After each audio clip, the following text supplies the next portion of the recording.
Oy, pila ka buok ang Palawan Pawn Shop sa inyong lugar? Kinsay nagtukod aning Palawan Pawn Shop ug anong daghan na kayo siya karon sa tibuok Pilipinas?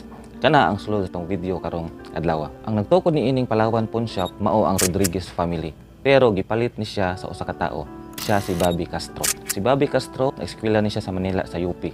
Pero niundang siya kay niapil siya sa pagka-aktivista. Ug kini siya napreso po siya sa unang panahon. Mao nang niuli siya sa Palawan para motabang sa iyang papa sa pagnegosyo.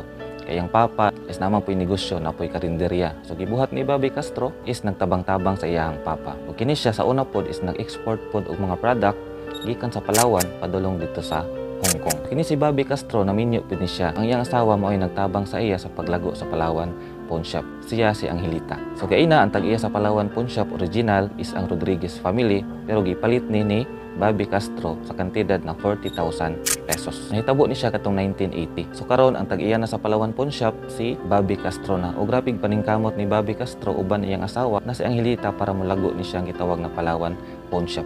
Nay usa ka higayon na manghulam pa sila kwarta sa ilang mga relative para mulago pa ilang negosyo o maparoling pa ang gitawag na kwarta. So sa likod silang pagpaningkamot is nagbunga ra gihapon kay nadungagan og 16 ka branch ang Palawan Pawn Shop katong pagsugod pa lang.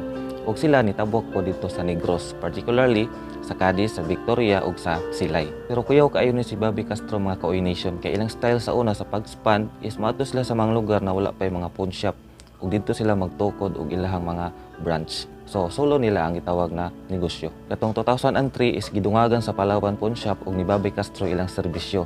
Sa unang original nga serbisyo sa Palawan Pawn Shop tawag na prenda. So sa unang Palawan Pawn Shop is prenda lang ang serbisyo nila. So kung naka-prenda so umadto ka sa Palawan Pawn Shop sa unang bisag unsa nga gamit. Pero pagka 2003 gidungagan nila og pera padala. Og 2004 niabot na sila sa Manila, particularly sa Espanya, Manila, ilang pinakauna nga branch. So karon sa tibok Pilipinas daghan na kayo gitawag nga Palawan Pawn Shop ug kini siya gitrabaho og maayo gipalago ni Bobby Castro. Ang lesson karon natong makuha kang Bobby Castro is kanang gitawag na paggamit sa gitawag nga second chance. Kay sa una, napriso man ni siya pero naningkamot siya maayo kay gihatagan siya second chance og nagbag-ong kinabuhi. Unta na may na-learn bisag gamay lang sa tong video karong adlaw gamit sa inyong adlaw-adlaw na pagkinabuhi og pagpadayon sa unahan. So saludo ta kang Bobby Castro, ang tag-iya og nagpalago sa Palawan Pawn Shop sa tibuok Pilipinas. Sige, marato dagan kay salamat sa pagtan-aw hantod na pud sa sunod.